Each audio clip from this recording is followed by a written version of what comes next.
আসসালামু আলাইকুম viewers, recipes by সারাস মম চ্যানেলে আপনাদের সবাইকে স্বাগত জানাচ্ছি কবুতরের ভুনা রেসিপিটি দেখার জন্য।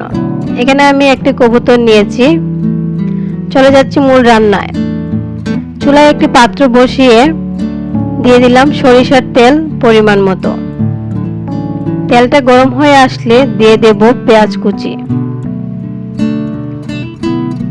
পেঁয়াজটা দেওয়ার পর আমি একটু নাড়াচাড়া করলাম।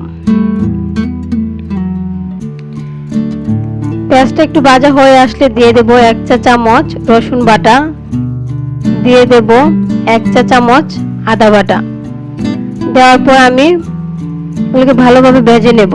এই পর্যায়ে দিয়ে দেব গরম মশলা।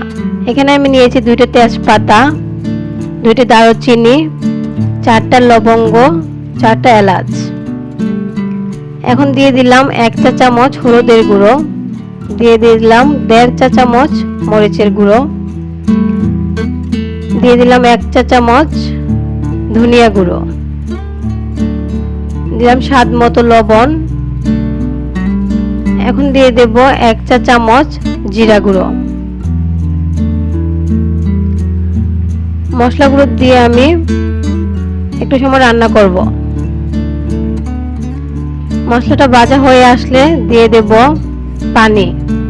পানিটা দিয়ে আমি মশলাগুলো ভালোভাবে কষিয়ে নেব।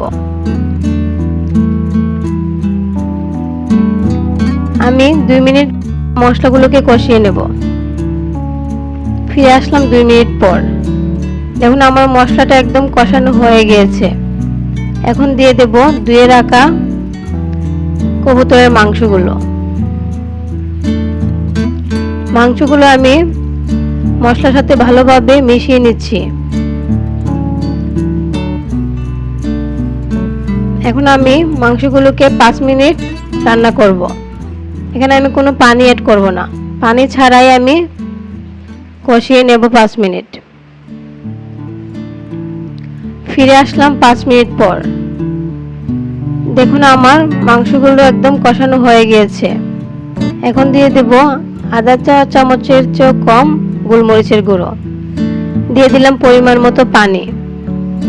পানিটা দিয়ে আমি আর 10 মিনিট রান্না করব। ফিরে আসলাম 10 মিনিট পর।